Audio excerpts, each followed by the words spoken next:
이 시간은 에스겔서를 살펴보도록 하겠습니다.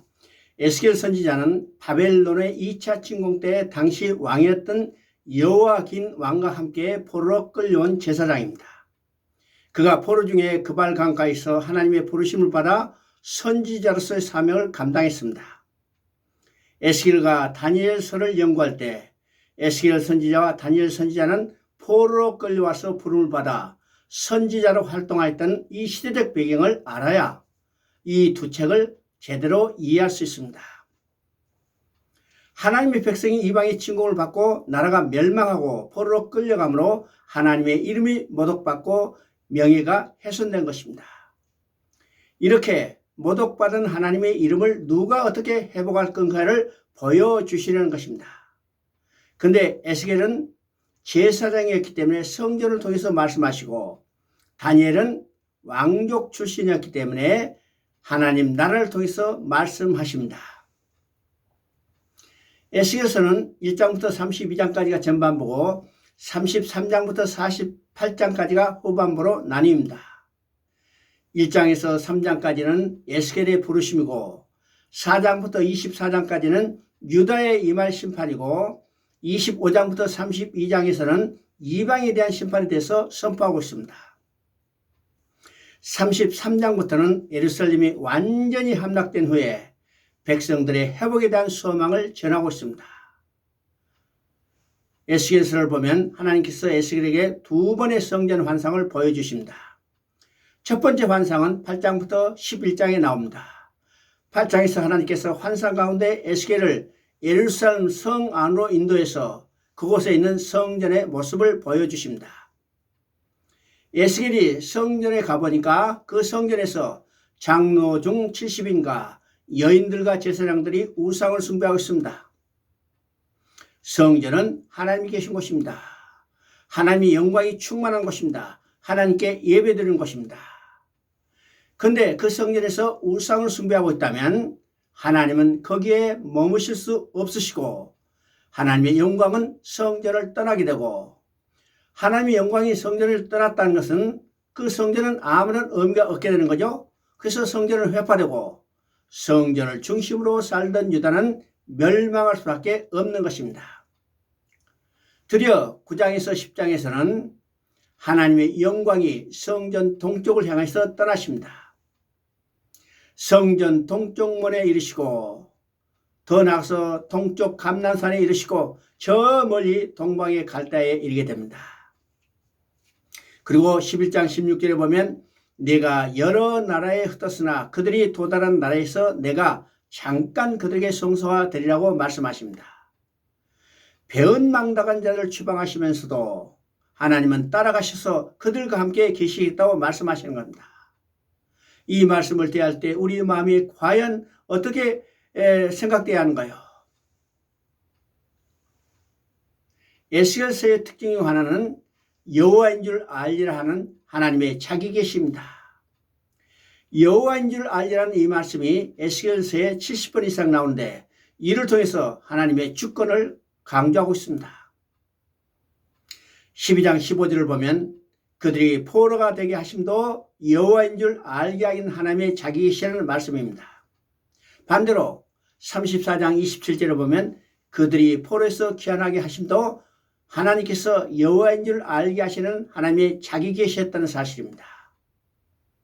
성경은 궁극적으로 하나님의 자기 계시입니다. 성경뿐만 아니라 역사도 자연도 모든 것이 하나님의 자기 계시입니다. 하나님은 전쟁을 통해서도 자기를 알리시고 지진과 가뭄과 기근과 전염병을 통해서도 자기를 계시하십니다.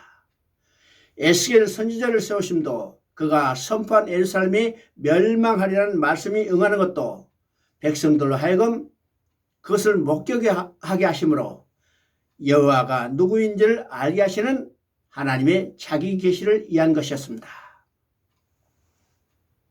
에스겔서 33장 21절 22절을 보면 성이 함락되는 소식이 전해집니다. 그렇다면 성이 함락되고 불에 탔다는 소식이 절망일까요? 소망일까요? 조국이 멸망되고 하나님의 성전이 불에 탔다는 소식은 분명히 육적으로 볼 때는 절망이었을 겁니다. 그러나 영적으로 볼 때는 소망인 것입니다. 왜냐하면 바벨론에 있는 포로들은 성전이 불타기 전에는 성전이 자기들을 구원해 줄 것이라고 믿고, 그래서 선지자를 통해서 들려주시는 하나님의 말씀을 듣지 않았습니다. 그래서 하나님은 이 성전을 던져버리신 겁니다. 그런 성전이 이제 불에 타버렸고 완전히 소멸되었기 때문에 이제 믿고 의지할 것은 하나님밖에 없습니다. 그래서 그들은 선지자를 통해서 들려주시는 하나님의 말씀을 듣게 되기 때문에 여기에 소망이 있는 것입니다. 하나님 말씀이 전해지고 하나님 말씀이 들려진다는 것이 축복인 것을 우리가 깨달아야 합니다. 36장 19절부터 26절까지는 에스겔서의 핵심적인 주제로서 하나님은 자기 백성으로 하여금 더럽혀진 여호와 이름을 거룩하게 하시기 위해서 그들을 반드시 돌아오게 하시겠다는 것입니다. 그러면 누구를 통해서 돌아오게 하실 건가요? 37장 24절을 보니까 다윗이 그들에게 왕이 되고 또 목자가 되리라고 말씀하십니다.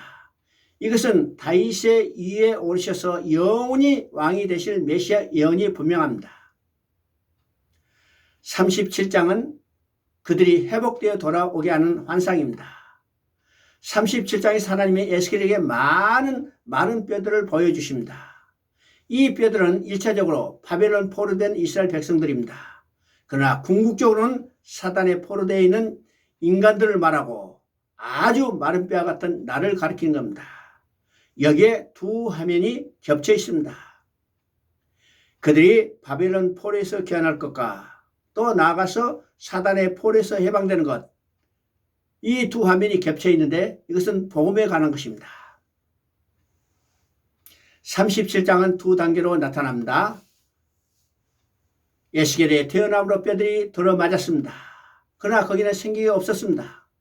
힘줄과 살 가죽이 입혀져서 사람의 모양이 되었는데 근데 누워 있습니다. 이것은 사람의 모양은 있지만 실상은 죽은 자들이죠. 근데 하나님의 명령대로 에스겔이 생기에게 대언했더니 생기가 그들에게 들어가매 그들이 살아나서 일어나 서는데 지극히 큰 군대라고 말합니다.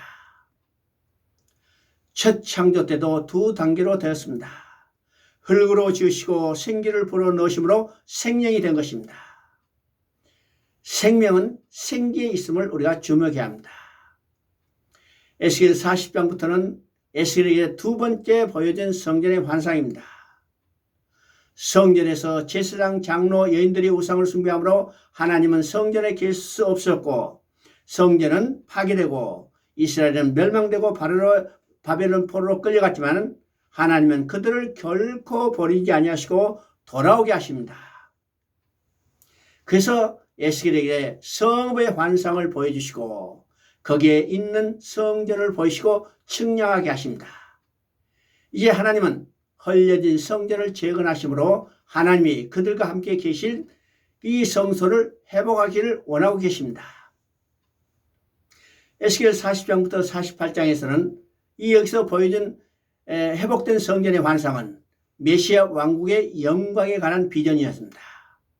그러므로 메시아 왕국은 완성을 보여주는 계시록 21장 22장에서는 이 에스겔 40장에서 보여준 성전의 환상과 동일합니다. 48장 35절을 보면 성전이 완성된 후에 그 성의 이름을 여호와 산마라 했습니다. 이 여호와 산마의 의미는 여호와께서 거기 계시다는 의미입니다. 그러므로 성전은 어떤 건축물이 아니라 하나님과 백성이 함께 살아가는 처소인 것입니다. 그래서 계시록 21장 22절에서도 성 안에 성전을 내가 보지 못하였다고 말씀합니다. 그러면 성전을 보지 못하셨기 때문에 성전이 없단 말입니까? 아닙니다. 성전은 눈에 보이지 않지만 성전이 있습니다. 그 성전은 어떤 성전일까? 이는 주 하나님 전능하신 이와 어린 양이 그 성전입니다. 이것을 통해서 성전은 가시적인 건물이 아니라 하나님과 백성이 함께 사는 처소라는 사실을 깨닫게 되는 겁니다. 성막이나 성전은 모형입니다. 그래서 실체가 나타나기까지만 필요한 것입니다. 새 예루살렘 성에는 눈에 보이는 성전이란 없습니다. 하나님과 인간이 함께 사는 것이 곧 성전입니다. 성전을 지어가는 것, 이것이 하나님의 구원 계획입니다. 이렇게 하나님은 자신의 이름과 영광을 위해서 반드시 잃어버린 자기 백성을 찾으시고 돌아오게 하셔서 영원히 함께 살아가는 성전을 완성하실 것입니다. 이것이 에스겔서의 핵심 주제입니다.